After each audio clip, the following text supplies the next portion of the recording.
you know, kind of that angle on it with me. And I think that's about it. I'm not as good of a talker as he is, I'm sorry. You're just really quiet. Yeah, usually. Which is good. Duck You're all out the in the way. field, right? Yeah. So you don't want to talk too much. When we're investigating, I'm the loudmouth, and he's the guy that's like, shh, I'm doing this. And I'm like, okay. Can't really think of too many other points. You had way better points than I had. I don't remember too many more. That's about it. What do you do for a living? Oh, okay. Well, I'm a QA. I'm a government contractor. We work on launching systems for missiles and shuttles, rockets, things like that. So that's kind of what I do. It takes up pretty much my whole day. I love my job, though, so I'm totally fine with it. Smile my way through it. And Oh, sorry. that's okay. I was trying to share it. To you guys. And that's about it for me. Sorry, and I'm the annoying person who keeps running back and forth to the camera. I swear, if this goes off again, sorry guys, we're not going to be able to catch it. I'll try to catch the audio of it. My name is Christopher Balzano. I've been doing this. I'm a New England native. I've been down here for about 10 years, from Massachusetts originally. I started this back in '94, and it primarily was documenting all these stories that I was hearing people telling. That began in my college dorm, where it's one of the most haunted buildings in Boston. And I heard all these people telling all these stories about what they were experiencing, and I'd say, well, what do you think it is? And they would tell me a story, and I would say, wait a minute, I grew up watching In Search Of, right? I grew up watching Unsolved Mysteries, reading every ghost book I possibly can. I've heard that story before. It's impossible that it happened over there and the exact same story happened here. And so I started to realize that people have paranormal experiences which may be natural, which may be supernatural, but they don't have a filter for it, right? Because they've never experienced it before. So what do? They process it by making it understandable to something they've heard before. So it's a classic thing. It's not some random ghost. It has to be a ghost who committed suicide because their lover didn't show up when they were supposed to, and now she's forever trapped on that. I've heard that like 1,000 times before. So I became obsessed with this idea of, back then I called it the crossroads, the intersection between a true haunting, what might actually be happening, and the stories we make up around it to understand it. I made Massachusetts Paranormal Crossroads, which was my website back then. And I essentially, because I was one of the first people on the internet, because I'm so old, I became popular only in that I was the only one out there. And once you put something out there, because so many people were searching for it and were having things happen, my name got out there very quickly. And I became one of the leading experts in an area of Massachusetts and I believe Rhode Island called the Bridgewater Triangle. So my first two books over there, Ghosts of the Bridgewater Triangle and Dark Woods, are both about areas that have a higher than usual concentration of weirdness that goes on. Everything from Bigfoot to zombies to puckwudgies, we can talk about later if you guys want to hauntings, to a higher risk of mental health disorder, suicides, weird cult happenings. All this stuff is happening in this little area in Massachusetts. And because I was one of the first people to start actually publishing on it, I became known for it. You can actually approach me later. There's a documentary, if you have Amazon Prime, you can watch about the whole thing, which is really cool and free if you have Amazon Prime. I wrote a few how-to investigation books, or how to investigate books. Picture yourself ghost hunting, which I can never keep a handle of. People keep stealing it from me. I'm a teacher, and I bring my books to class, and they magically disappear. It could be ghosts, or it could be teenagers, one or the other. And then the other one, which is behind there, which I'm not too proud of, but it's back there. It's the one in red, which is picture yourself capturing ghosts on film. Picture yourself as Cengage's like version of dummy guides. So it's kind of like a how to take good ghost pictures, which with the technology these guys have, they can probably tell you more than I can, because I finished that book and went, you know what? I still don't know what's a good ghost picture, what's not a good ghost picture. It's hopefully something you guys can address. I came down here and through all these things that were happening and moving to a whole new place, and I live in Cape Coral where there's absolutely no culture, there's actually no connection to the environment and the history of the place. I kind of left the field for a while. I found that I had a voice, and my voice, no one really wanted to hear what I had to say. For me, I had moved so far away from where I was, which was documenting what people were experiencing without question and trying to connect it to these bigger things of what these ghost stories have to say about who we are as people, what they have to say about our societies that we live in, the time periods, things like that. Everyone loves evidence. I had become, as my people around me had become addicted to equipment and evidence. And for me, it was no longer ringing true. When I was writing Picture Yourself Capturing Ghosts, Picture Yourself Ghost Hunting, I asked 40 investigators that I knew, why do you do this? And overwhelmingly, they said to help people and to convince people or to prove to people that ghosts are real, so that those who are experiencing it feel connected to other people so they don't think they're crazy. I went, okay, and what equipment do you use? And all this other stuff throughout the question. And then the last question was, what do you think will convince someone that a ghost is real? And every single person, every single investigator I said their own personal experience. That no matter how much equipment they had and how much evidence they produced, there was always that disbelief until they experienced it themselves, which is hilarious because they spent tons of money trying to find evidence that they knew people, if they didn't believe already, weren't going to believe. But there was always that help part too. So I heard about a story in Venice. It's in the book that's over there, which I did not write, Ghost Stories of Venice, about a ghost train that comes every Halloween. And I was like, you know what?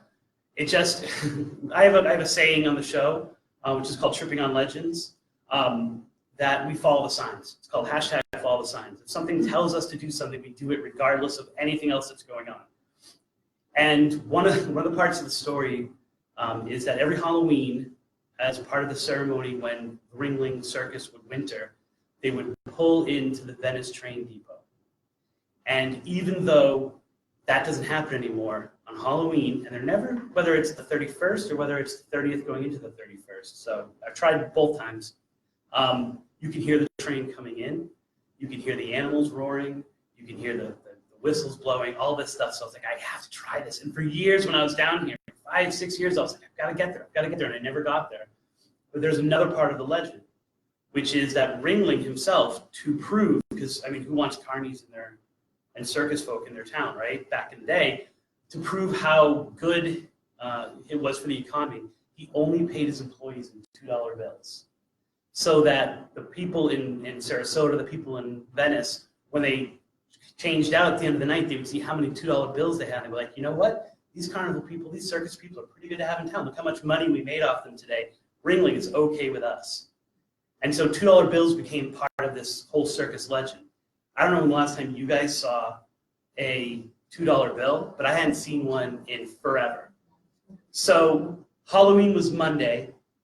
It was a Friday night, and I was doing concessions at my school for the dance, for the Halloween dance.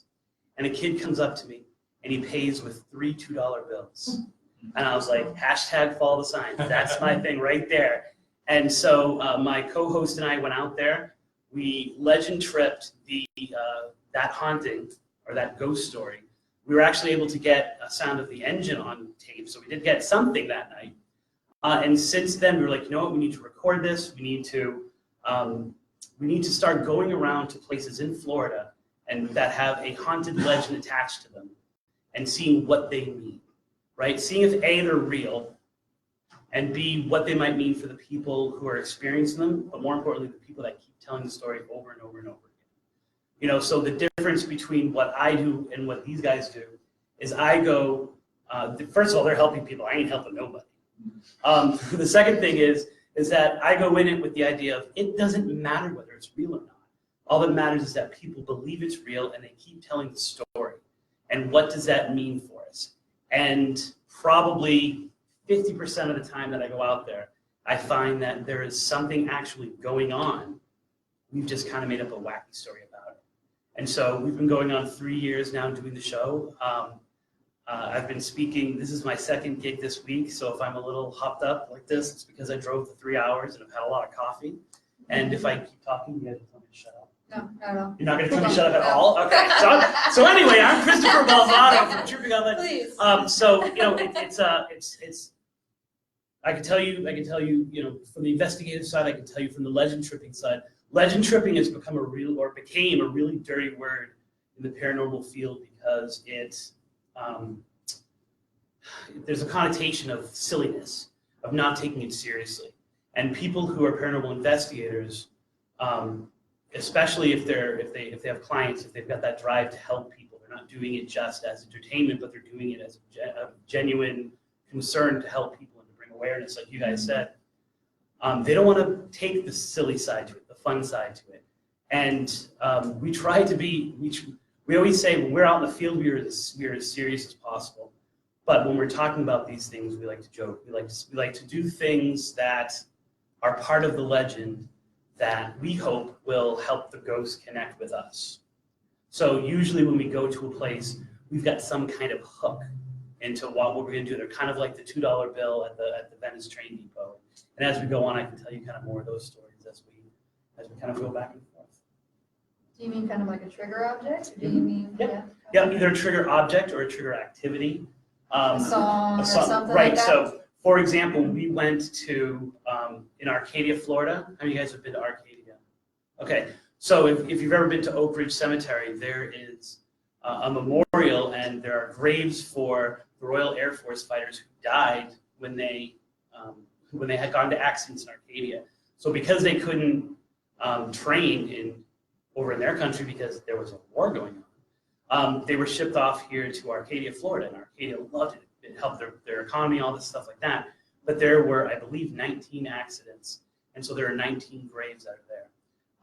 And at their commander, their initial commander, actually when he died, he asked to be buried with his men, so he's there as well. And people have heard planes overhead that aren't there. They've seen weird planes that they describe as old-fashioned planes. There's a Union Jack there that no longer is put up and down because the caretaker who put it up and down died, and so no one's taken over his job. And people sometimes look at it and it disappears, and then they look again and it's there again. In addition to a lot of other activity that is in this cemetery, which is really cool, we had this memorial. So when we went there, we decided to play World War II songs. So in addition to leaving pennies on all of the headstones of these soldiers, which is a way of showing respect for soldiers who have fallen, it's a penny if you didn't know them. And then it goes up in increments depending on whether you served with them or whether you knew them or whether they're family. We decided to play a song. We were hoping that song would seem familiar enough for them to come forth and talk to us. I like the respect aspect because there's a lot of respect that's involved there too. I understand that we investigate and and all that other stuff, but there's a really big respect aspect there. We don't ever want to offend or disturb anything. We're just there to really just kind of document any way we can. So respect is big. I spent a lot of time in the Lizzie Borden house back in the day, which is part of the Bridgewater Triangle itself. And if you've ever seen, do you guys know who Lizzie Borden is? Okay, kind of. So she was accused of killing her parents. Lizzie Borden had an axe, gave In a her. very gruesome way. Right. And yes, there's like a little chant that you do, or a little jump rope. If you have a jump rope, I can show you. But if you don't have a jump rope, I'm not going to do it. Someone brings it on their purse. They do it. That would make my night. And one of the things. You have a question about it? No? Where was she at, Lizzie Borden? Yeah, we're. Fall River, Massachusetts. Okay, I thought it was Yeah, Fall River, Massachusetts. And there are a lot of weird, dark things going on in that house beyond just Lizzie. Lizzie might have actually been possessed if she even committed the crime to begin with. And one of the things that people really harp on at that house, you guys are talking about the respect factor, one of the things that people really harp on is that there might have been an inappropriate relationship between Andrew Borden, the father, and Lizzie. And that it might have even been some kind of poltergeist activity, or she might have even been in a state of like possession because there was inappropriate relations going on. People love to go there. Can I say piss off? Is that okay? You guys don't mind? Okay. They love to go in there and piss off Andrew Borden because they think that's going to get the biggest reaction, right? Like if you get a ghost angry, then it's going to be like have more energy, have more power, and come after you. So many people don't have that like respect factor when they go in. It's like you don't always have to provoke. You can invoke or invoke, but you can't. Don't always have to like Right.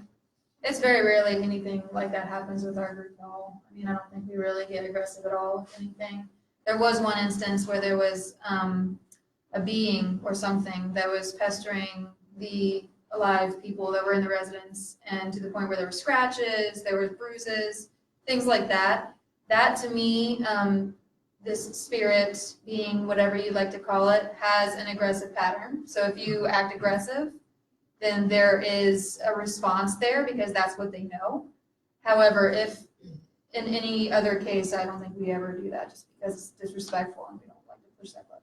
Yeah, and one of the things that Tripping on Legends, we usually start out with like a spirited, no pun intended, some kind of like passion for it, something that we're going to do. And then we get there and we say, you know what, not appropriate. So for example, in cemeteries, like we never, as you can see, I've got this going up. I mean, our thing is to experience something as opposed to evidence experience and then share it. Like, so we do a lot of social media stuff like that. And we've been outside of a cemetery and gone, you know what, this is not the place for that. This is a restful place for the dead.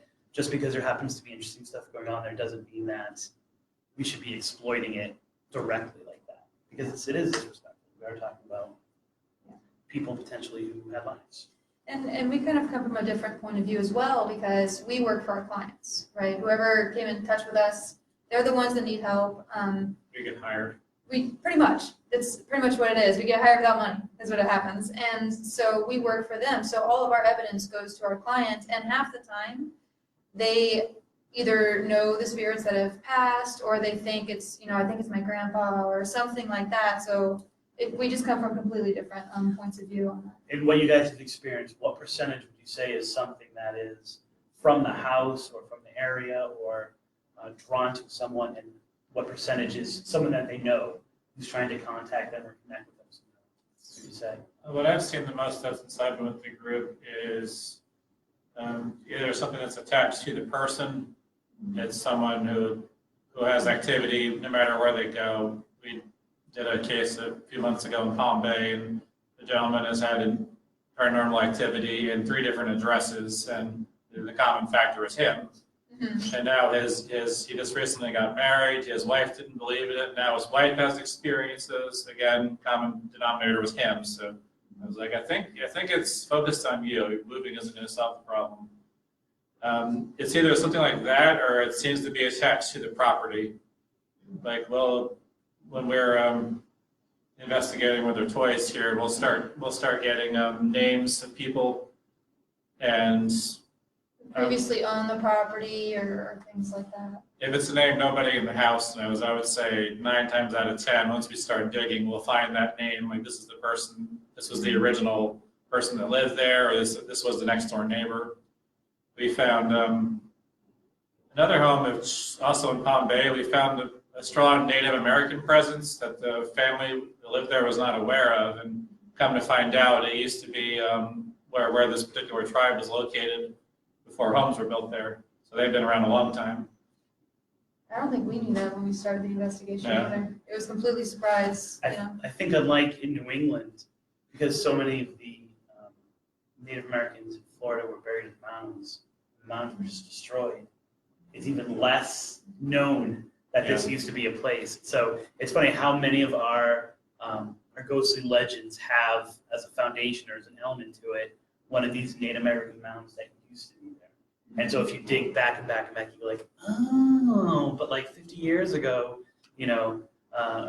UF did a whole excavation there and they found all these, did you know that? Like, no, we didn't know that and stuff like that. So it's really interesting because, we were talking about respect and people being who they are, dead, that they are alive. Like, you don't necessarily gain any kind of great insight or anything. So whenever people find out who I do friends, they'll always be like, can you come investigate? Can you come look into this thing that I'm having? And you guys probably find this, but like 9 times out of 10, it just fades away. Like, it just kind of naturally comes and it goes. I don't know if you guys have found that or whether you guys have something that you specifically do. No? Like, so how do you guys deal with activity that continues? Or like, what do you guys do? Once you guys produce kind of like evidence that something is going on, what's your guys' next step? Well, it's up to the client, really. I mean, so like we said, we work for the client, so we produce the evidence to the client, we show it to them. Whatever they want to do with that evidence is up to them completely. But sometimes they want us to come back after they've tried a couple things to remove it, just to make sure it's really gone, you know. Sometimes it's they want us to come back with their families, you know, so they can see things. But yeah, it's really up to the client. It's whatever that person needs at the time to help them resolve whatever problem they needed for us to come in and help with. That's kind of what we do. So you guys don't do like clean cleansings? I don't particularly like that kind of stuff. I feel like our job is to give you as much evidence as we can, you know, with what we have. And I feel like if once you start messing with that kind of thing, I feel like someone that really might be, you know, like sensitive, or someone that's really done this 1,000 times before, that's kind of someone that you would rather go for than an investigative group.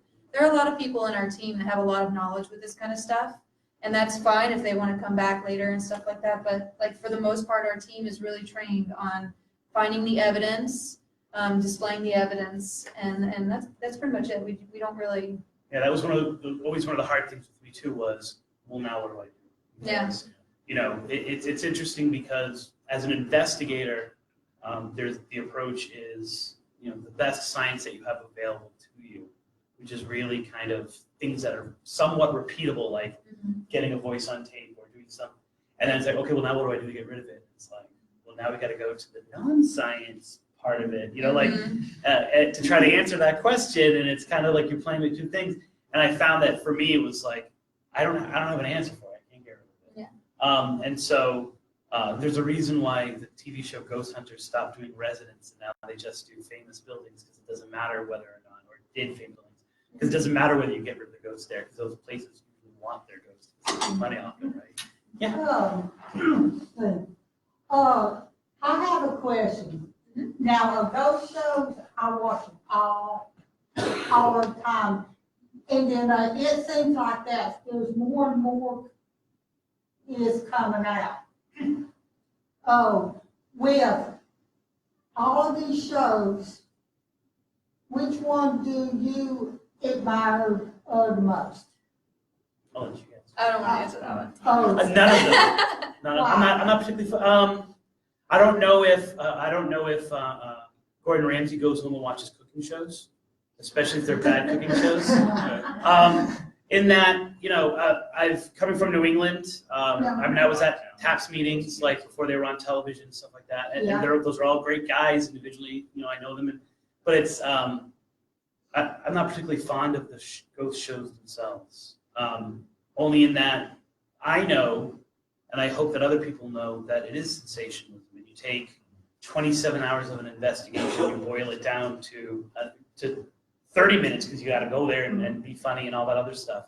If I had to, I would say Ghost Adventures, only because I do research. wow. Because I do research for it.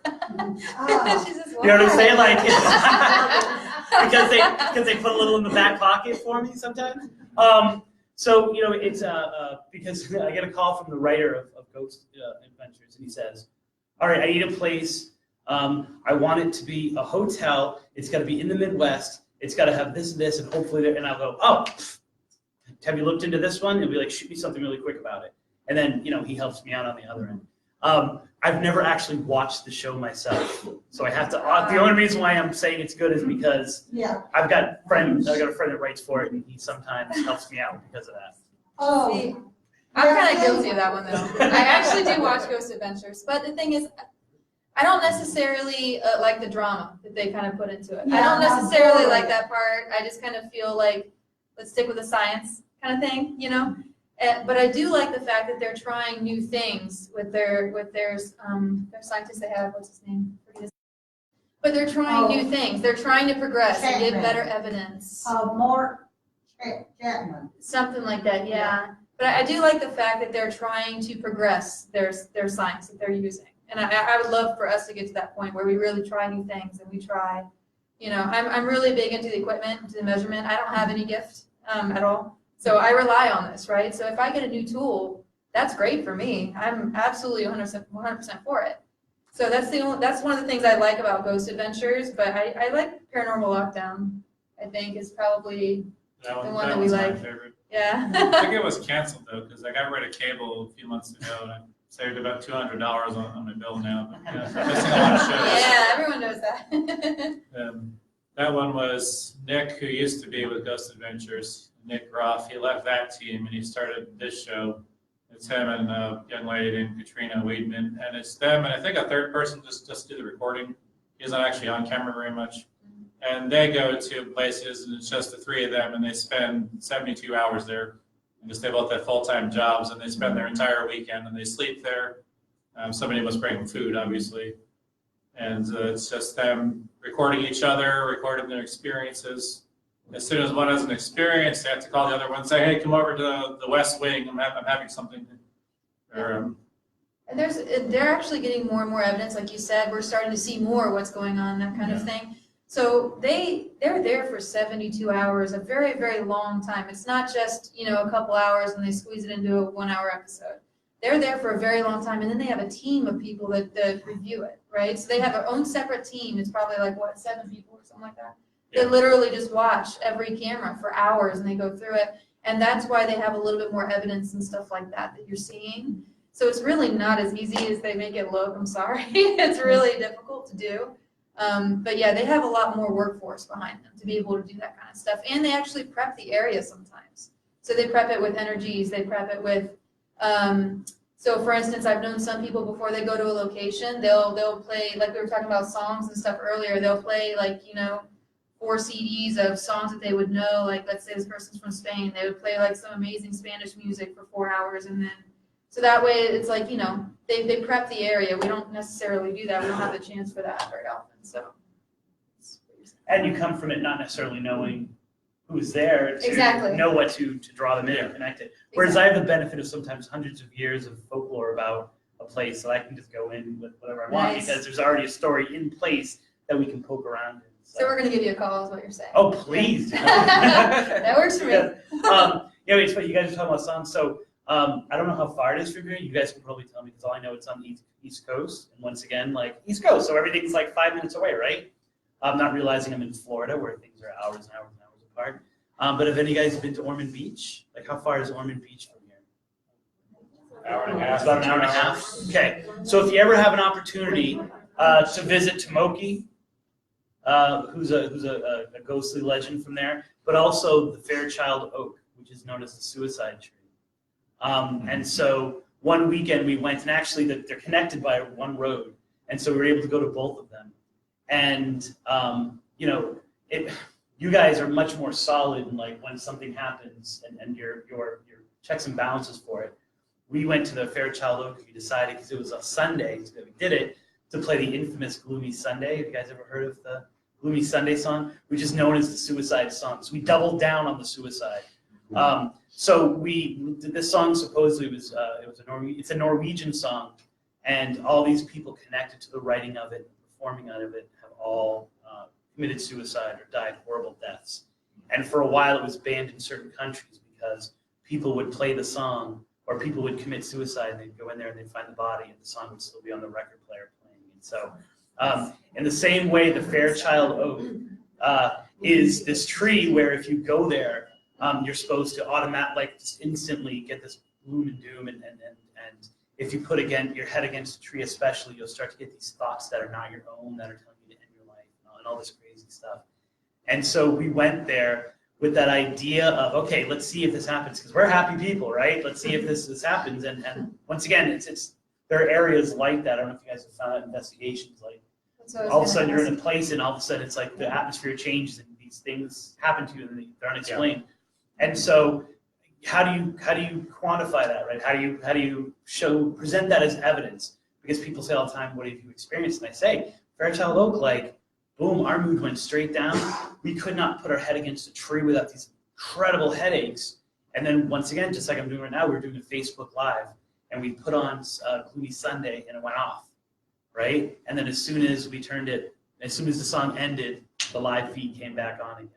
It was almost as if whatever we were experiencing at that moment, they didn't want recorded and sent out. We can't put that forth to someone as being definitive proof of a ghost, but we don't need to because we're folklorists. So that's their issue. They have to prove stuff. So Well, not knowing that, I got pretty happy at the Fairchild though, because I thought it was so beautiful. It is beautiful, The right? street to get to it with all the overhanging trees, canopy covered road, and it's absolutely beautiful there. Now. Where are you from, if you don't mind me asking? Are you from Florida? Florida. When we went there were about 50 or 60 Canadian bikers. So first of all, I never think of Canadians as being bikers, but how could you not be happy being around like 50 or 60 like Canadians on motorcycles? Sorry to interrupt, but go ahead. Now next door to it is a little eerie. It's a state park with a lot of slavery issues. Tomoki. Are you familiar with that at all or no? Well, I'm familiar with Tomoka River, I guess it's named after him, I'm assuming. But, and they had indigo plantations related to that park, Tomoka State Park. I'm talking about a different state park with sugar mills. Mm-hmm. The Sugar Mills Park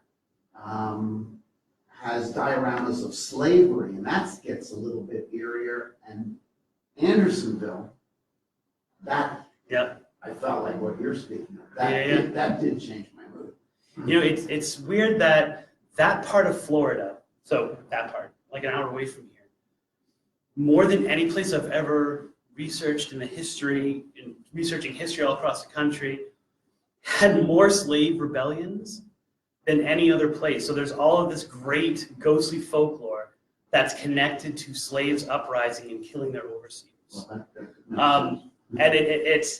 And you can actually document it. So it's one of those things where it's not just like rumor, like newspaper articles, things like that of, there was another slave rebellion and they killed the overseer and the guy's off the land. And so, it's interesting, this rise and fall. And Florida, a lot of Florida towns are like this.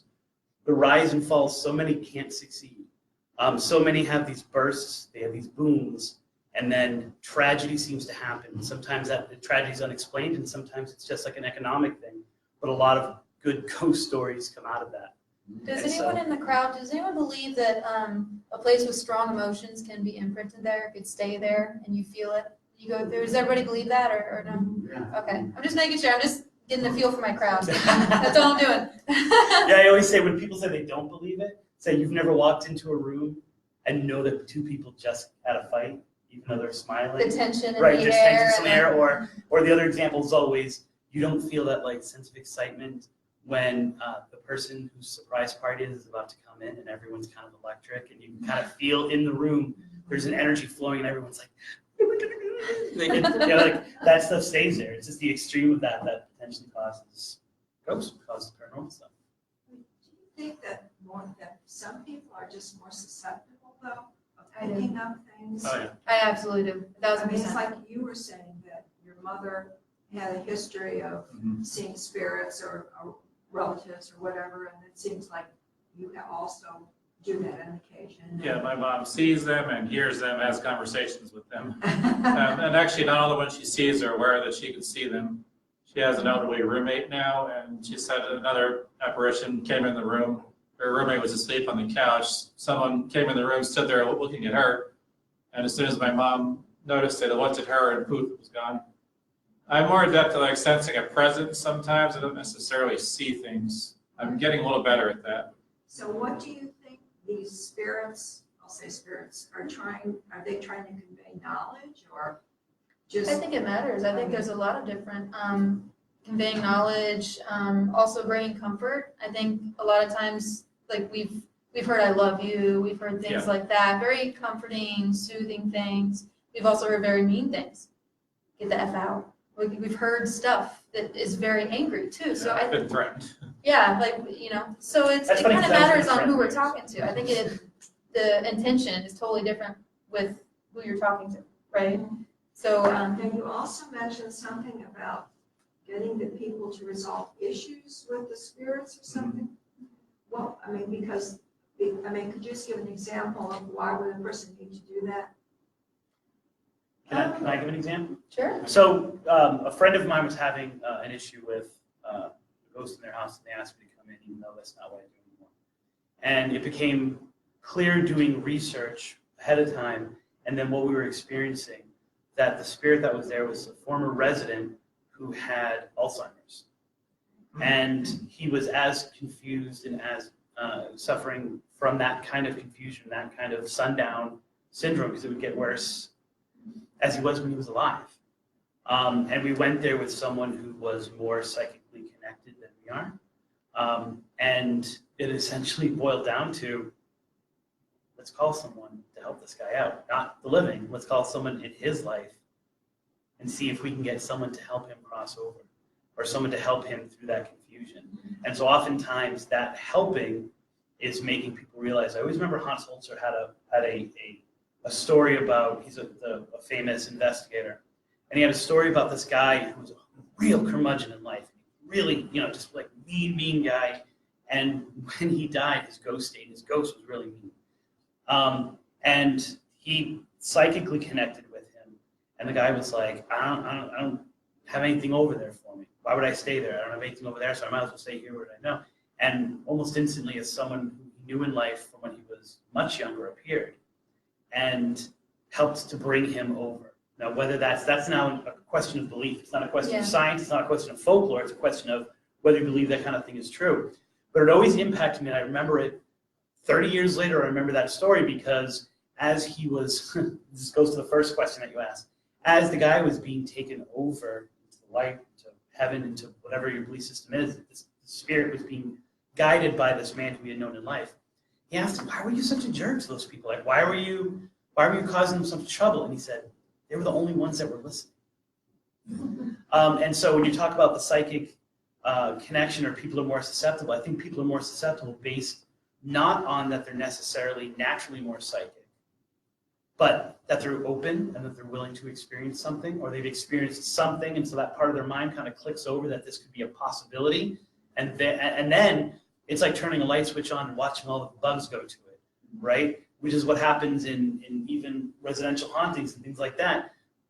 The initial haunting might be something that can make sense. You can boil it down, and it was someone who's connected to the family of the residents. But because attention is being paid, other spirits or other things find their way to it too. Sometimes That's good things or bad things. So, When we're investigating, we really try to ask who we're talking to quite a bit, because in the middle of a conversation, it could be someone else talking all of a sudden. And you're like, okay, hold on, wait, But to your point, like I've seen investigations where the new owners were asking the previous owners, do you like what we did with the house, things like that, because there's things moving, stuff like that. We've also seen where a woman's father unfortunately took his own life. And so she was asking why would you do this? Why would you do this? And what we got in our evidence was just saying, I'm sorry. So there's different closures, there's different intentions on both sides, right? From our client and from the spirits or whatever's in there. To better answer your question, is that a little bit better? Get a little bit better understanding. Yeah.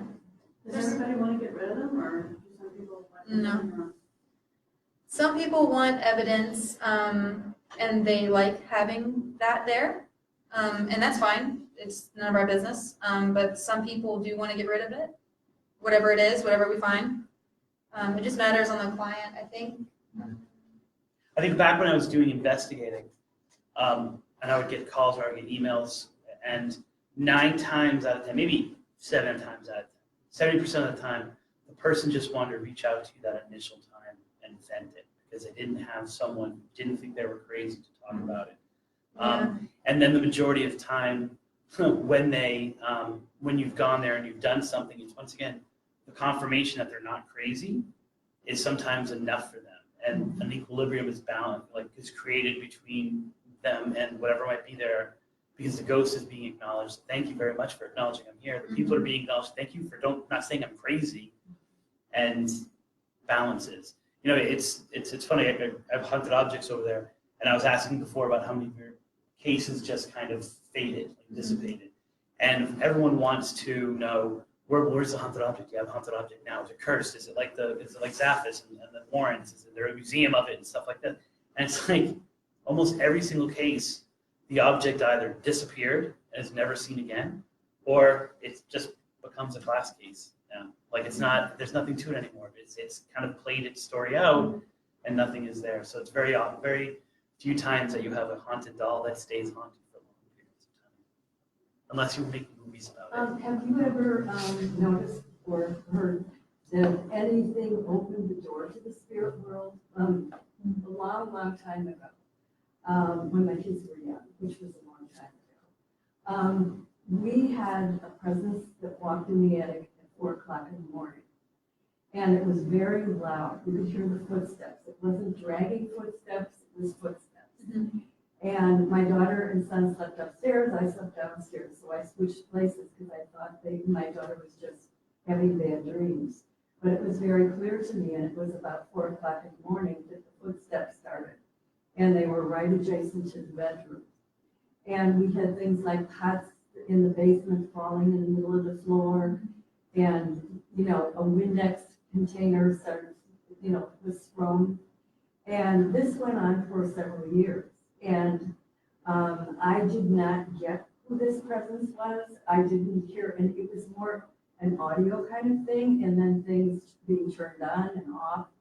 I didn't know the history of the house. It was an older house. It was in Chicago. And I wondered, because I just heard some back, story about Ouija boards. I had been involved with a couple of friends. And we would get together and we would play we would do the Ouija board, which is sort of mysterious if nobody's pushing the darn thing, and the spelling is not always great, but you get what it's saying. Right. And so I was just wondering if you have ever heard that would open a door. I've heard of that. I personally, I dislike Ouija boards just because at this point you are inviting the spirit, the being, whatever, to physically move something. You're saying, yes, this is how you communicate, physically move stuff. No. I don't like that because that means there's things that are next, right? Things flying, you get hit, stuff like that. I like to keep that door closed. I say, here's a tape recorder. If you have something to say it on that, So I'm not the biggest fan of a Ouija board. I know people in the group that are fine with it. They don't, see any pain in it, but you know Yeah. what I mean? I've done the So- entire So know who you're circle. talking of it, to. I think when I first started, imagine legend tripping to investigators, legend tripping. I think the first times we went out, we always had a Ouija board. We were always using one. And then I became of that mindset of like, no, this is dangerous. And it is, I think it's more dangerous for your dependency on it, because usually you never hear someone saying, I used a Ouija board once. It's like, we used a Ouija board, we got something, so we used it the next 3 nights for 4 hours. Like, it becomes this kind of drug because you're connecting to the spirit world directly. And now I'm of the mindset of like, there's nothing different between a Ouija board and trying to talk to a spirit, or asking a spirit to turn on lights, or change your things, or even trying to get recorded. It's like, I think it's all kind of spirit communication. I like the idea of what you're saying of like, you're inviting you to physically move something. Yeah, I don't which, like. that I never actually heard that before, so that's an interesting view of it. But I think there's a ton of things, and we don't know what can open a doorway to that. It's like, why are you attracted to the person you're attracted to? There's some tumbler, some kind of key that puts in that just all the right situation, combination of person and environment and what they're attracted to or drawn to and what you're doing. That does it. I mean, I know very few musicians who don't have a ghost in some place where they practice or some place they rehearse in their life, because like they're drawn to that vibration or to that music or to that energy that comes from musicians. So, I think we, from a folklore perspective, we love the Ouija board because it's something solid that we can blame for things opening up. But I think it's just a matter of what The they like invitation. about you. Yeah, and you don't know what that invitation is. And also, I don't know if you guys have, I have Netflix, I love Netflix, and we go on, I watch a show called Brain Games, and in that they really test our brain's knowledge and how we receive things and how we, things like that, and I love that kind of stuff. And there's one episode where they had a Ouija board, okay? And everyone, didn't know each other, and they, were just playing, doing it, and they gave really solid answers, like really intriguing answers, okay? And then they blindfolded everybody. And they said, okay, now do the same thing, ask the same questions, try to find the same. And the Ouija board, the piece itself would move to places where there's no letters now. And they're like, wow, well, that's scary, because if that is the case, that means whatever, if it really is something spiritual that's doing that, it's going through you, what you see, how you feel, your physical movement. That's not cool with me. I don't like that kind of stuff. So I mean, the majority of them, stay away. the majority of them clearly have markings on that say, yes, you can come into my body if you go, like it's the only spirit communication where it says, yes, please possess me in a corner, in two corners of it. You know what I'm saying? Like half the corners are asking the spirit to speak directly to you or through you, and that's the kind of invitation. So I avoid those corners when I use one nowadays.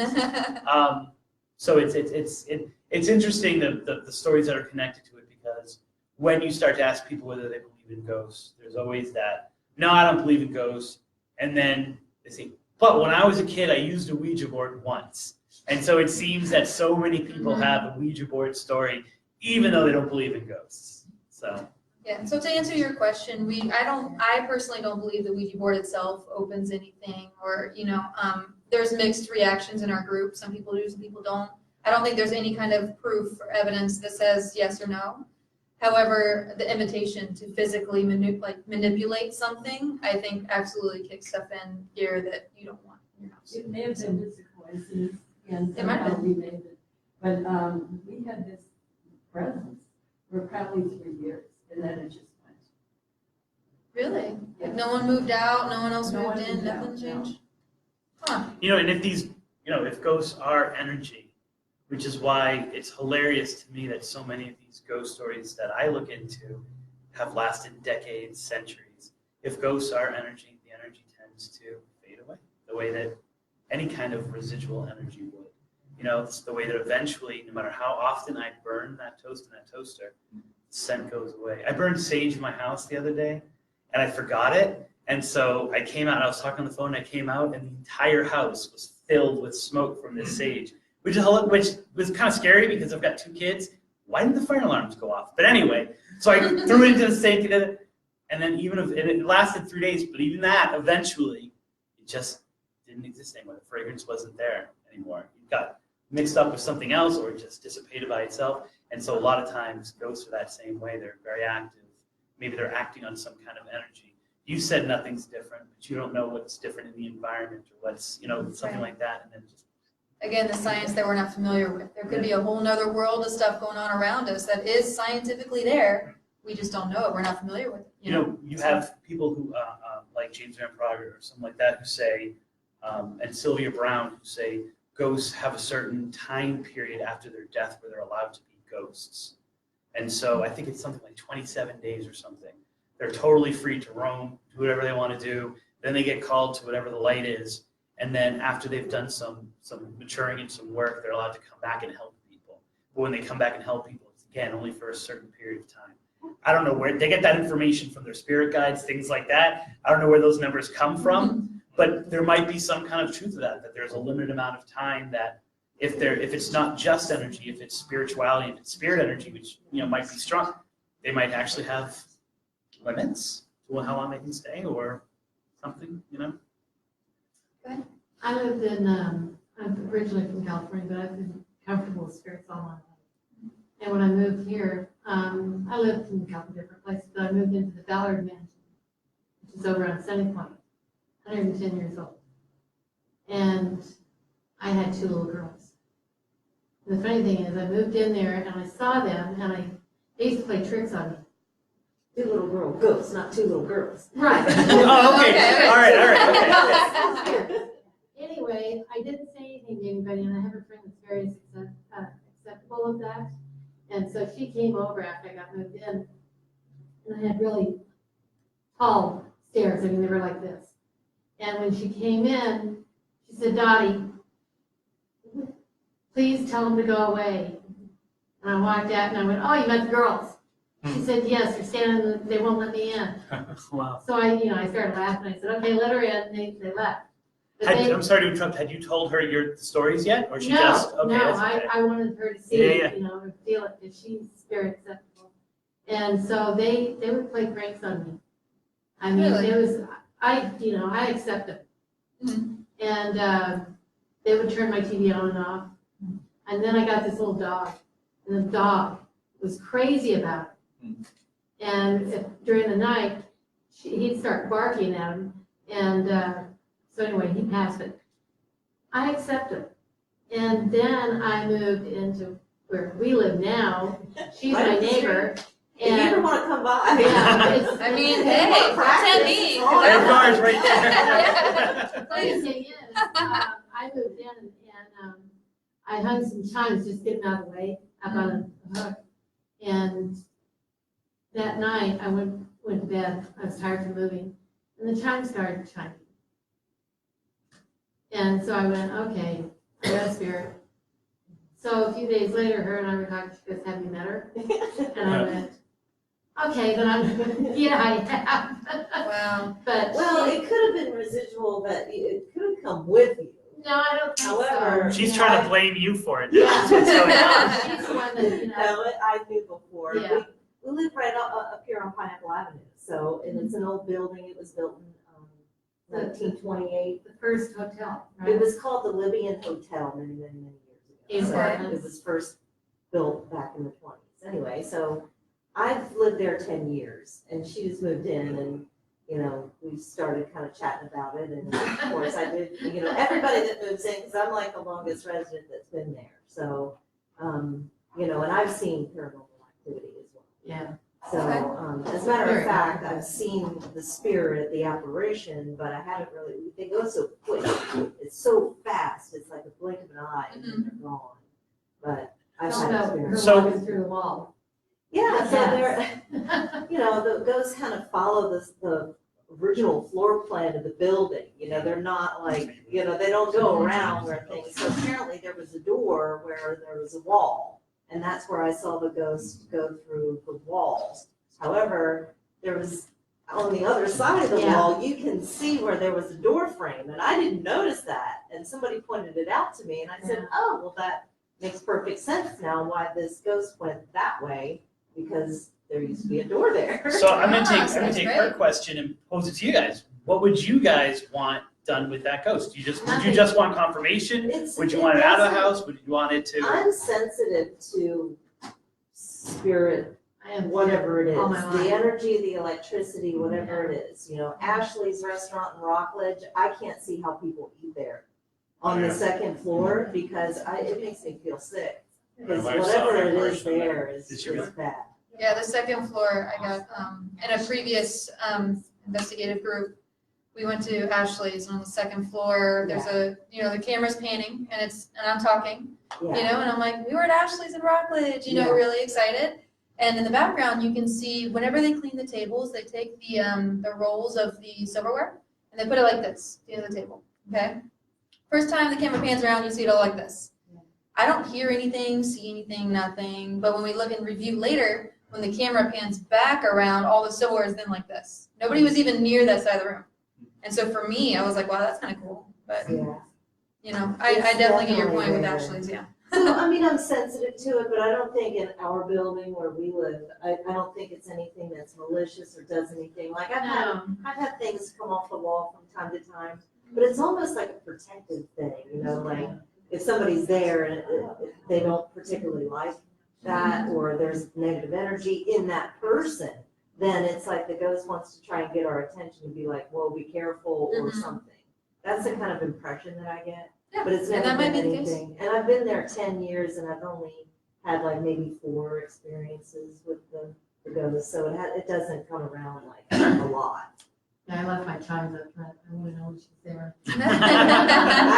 That's your little Her doorbell. detector? Yeah, I hear her, yeah. And I have door decorations on my doorknobs. Yeah. Like little bells like at Christmas time and things like that. Plus there's cats that are in the building cats too. So saw the it. cats, Yeah, the cops. Yeah. but the chimes are the little door knocker things, you know, so they come by and when there's not cats there, they ring. So Yeah. yeah, for sure. Is there anybody in the group that doesn't necessarily believe in the paranormal, but they have questions about it? I don't have any questions. You just don't believe it? We actually run into a lot of people like that, and that's totally fine. But let me ask you a question though. You don't believe, but do you like a good ghost story? Do you still like to get scared? Do you still watch? I watch your shows with her. And fall asleep. I'm a retired engineer, so I like facts. So I like equipment, factual I would have to information. See it more myself than on TV or something. But that for, it is when, let me see, it is when, me and Chris stayed in Savannah at the Owner Hotel. Well, we really stayed in two, but except for the first one was, I kept on dreaming of this soldier. And I said, you can't touch me. And then he fades away. Mhm. And then I see him again in my dream. And I think I saw him 3 times, but except for Chris had woke up, and then what he said that he smelled was like rose perfume or fragrance. But except for, and then the last place we stayed at, Jacksonville has been there too. But except for, let's see, this room had a high rice bed. The carpet was that thick. Chris left the iPad, recorder on, and then when we left the room, and then we came back, it sounded like that somebody was sliding heavy furniture across the wooden floors, and then I heard a man cough, and then I tell him about the phone, just right fast. Yeah, He's like, I'm not telling you. Are you Chris, by the way? I can explain it, Okay. yes, but, when we checked in, I took my iPhone and stuck it on the counter there. And we're unpacking our clothes, and my phone starts ringing, and I answer it, and the lady says, I'm just returning your call, why did you call me? And I said, I didn't call you. And I hung up, and then after a few minutes, I thought about it, so I cut my iPhone back on, looked, and sure enough, I dialed that number 7 minutes before we received that call. It's And fun. it was just sitting there on the counter. So my dad was a private I can't explain investigator. what that He was a was. detective. He was head of security. I mean, he was very military, very straightforward. Very give me facts. I need to prove things. I need to very down to earth. And he and my mom in a house that we lived in, after I had moved down, I think, or during a time period, experienced the same exact ghost upstairs and downstairs. This white woman who would appear. And my dad will tell you the story. If you ask my dad the story, he'll be like, all right, so here's what happened. And he'll tell you the whole story, and he'll tell you in detail because he's got that detective eye. And okay, well, what was it? I don't know. So, but it was a ghost, Dad. You know that, right? And he's like, nah, wasn't a ghost. Okay, well, what was it? I don't know what it was. So it was a ghost, and it'll go around and around. And even when confronted with that, very logical, you saw something. Your wife saw the exact same thing. You guys are explaining it. What do you think it was, Dad? It wasn't a hallucination. You don't share hallucination. No, it wasn't a ghost. Don't know what it was. So I understand that mindset of thinking that way. But I'm very much that way too. If we feel something, like people on our team, there's a lot of, oh, I feel a chill over here, or I feel something like that. I'm like, okay, show me. Get this temperature detector. Tell me what it is. I'm very much, I like to see the statistics. I like to see numbers. I like to see the evidence of what we're experiencing. Because I'm kind of like you. I don't, everyone's experiences are different, right? So if you're telling me that you feel a certain way, that's great and everything, but I want to see something telling me this is what you're feeling. And that's the good aspect of what the TV shows and what these have brought to just experiencing ghosts is this idea of, well, then bring a digital thermometer, well, then have a thermal camera. These kinds of ideas which add that layer of belief, or add that layer. When, like before that, we would just be like, well, it feels really cold. It feels like temperature change. Like that thermometer, I think, might have moved a little bit, as opposed to, because the TV shows are looking to produce information that you can see and react to, that then goes into the field, and so you have equipment that gets made for it, or going into Home Depot and finding the best stuff you can to detect that stuff. So it's like they feed what people in the field and what you guys can do to yourselves to experience the paranormal, and that adds that layer of demystifying it, or at least being able to experience it, touch it. So did you have a question before? You asked if, I'm not sure, I don't personally, I've never experienced anything. I'm not taking anyone's experiences away, but it's almost like I would think you'd have to experience it yourself to have a more mature understanding. And that goes to what you were saying before too. Right. And It's that's true. why I think that, my question was maybe more people are more susceptible to, if there are spirits, that spirits realizing that, or you are able to communicate, they can communicate with you Mhm. in some respect. I mean, the closest I can tell you is that, when my father had died, I woke up and I thought I saw him standing at the foot of our bed. Now, I could say, yes, it was him, or I could say it was just a dream I was having, because, your thoughts are kind of, whatever, and that's the only time I've ever had anything. A lot of people in my life have died. I mean, I'm just saying. Although crisis apparitions are probably the most common ghost that people experience.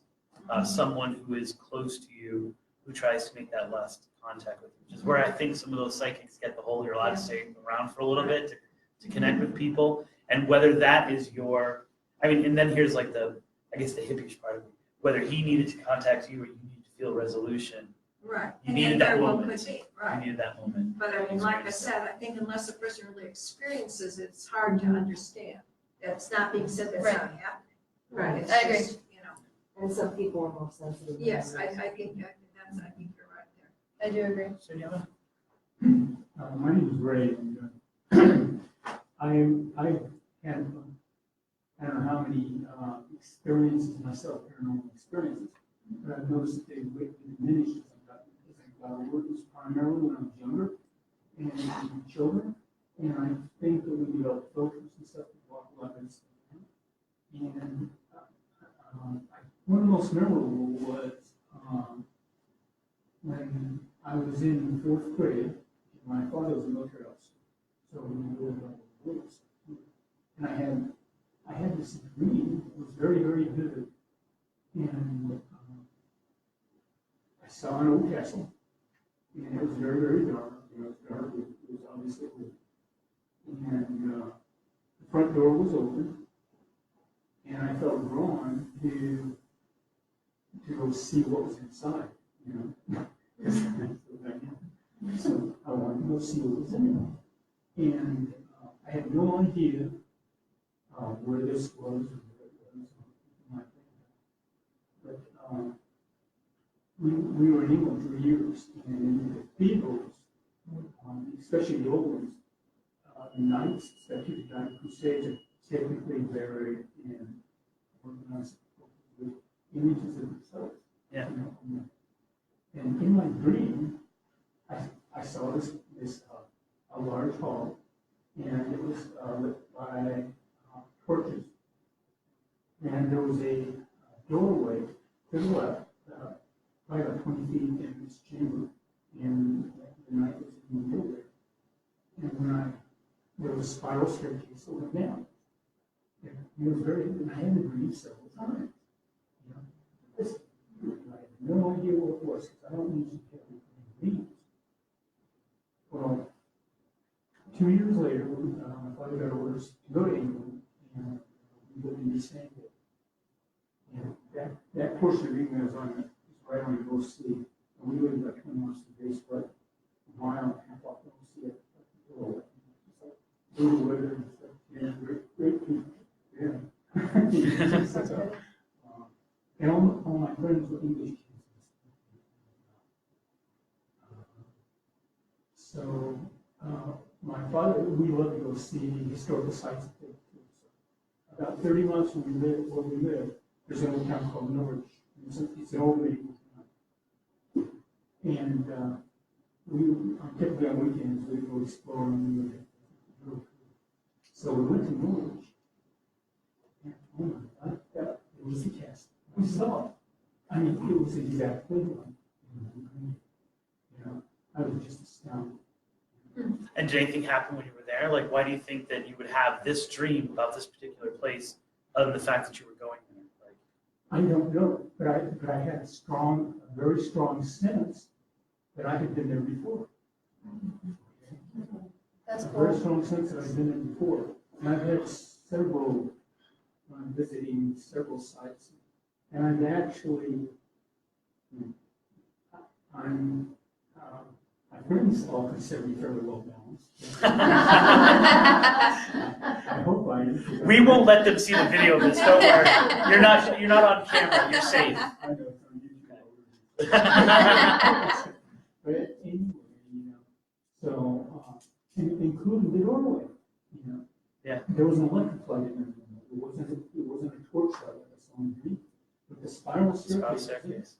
But, and it was blackened inside, front torches of the and ceiling. Wow. We had these huge fireplaces. And there was a sculpture of the Knight Templar on top of, that's the top of this. Yeah. And that was looking in it. And, just, I was really drawn to go down the stairs.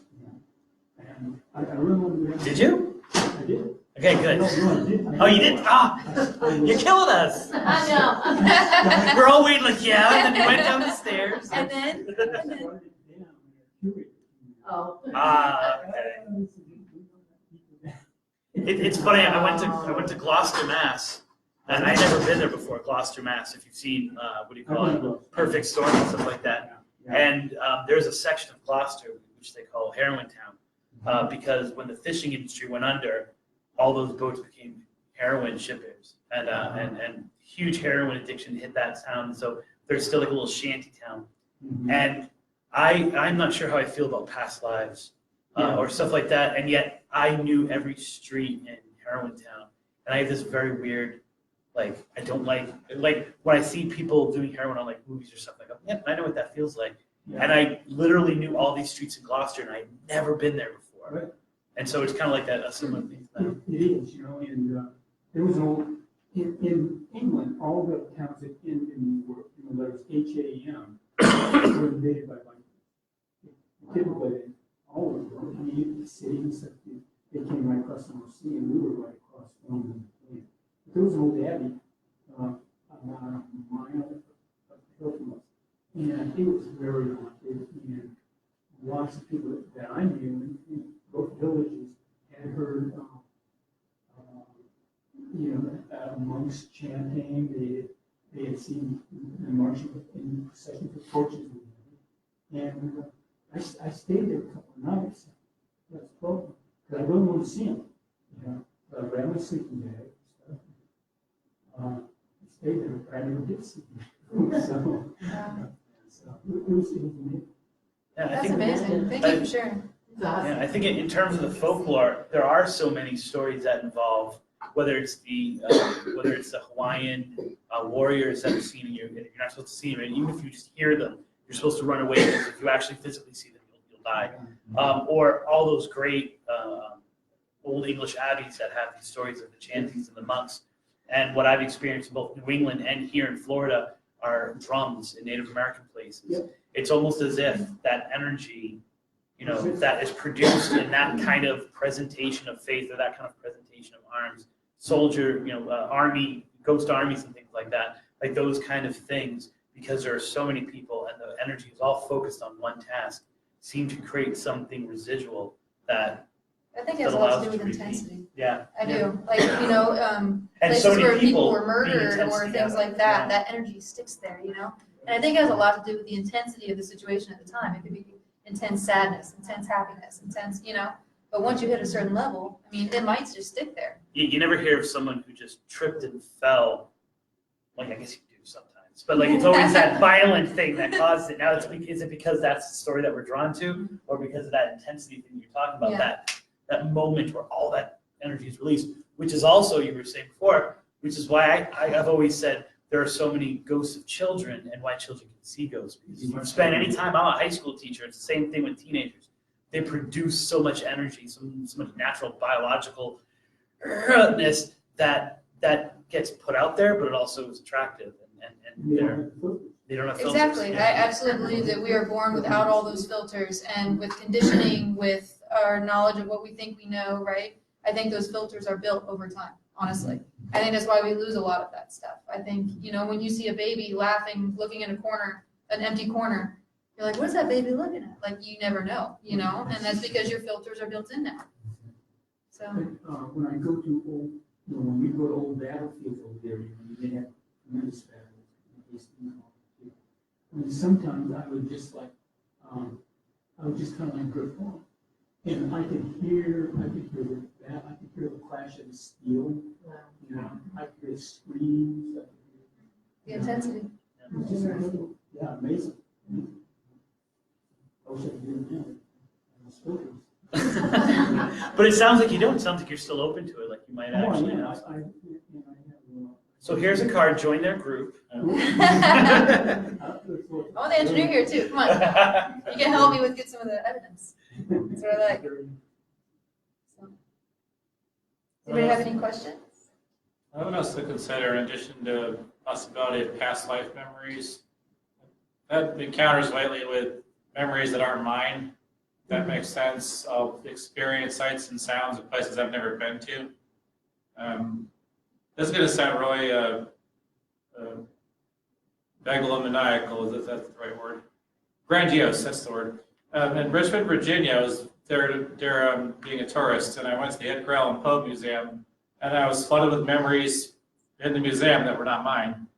Like they had the original desk. I'm not claiming that I was Edgar Allan Poe in a past life, but it was a really strange feeling.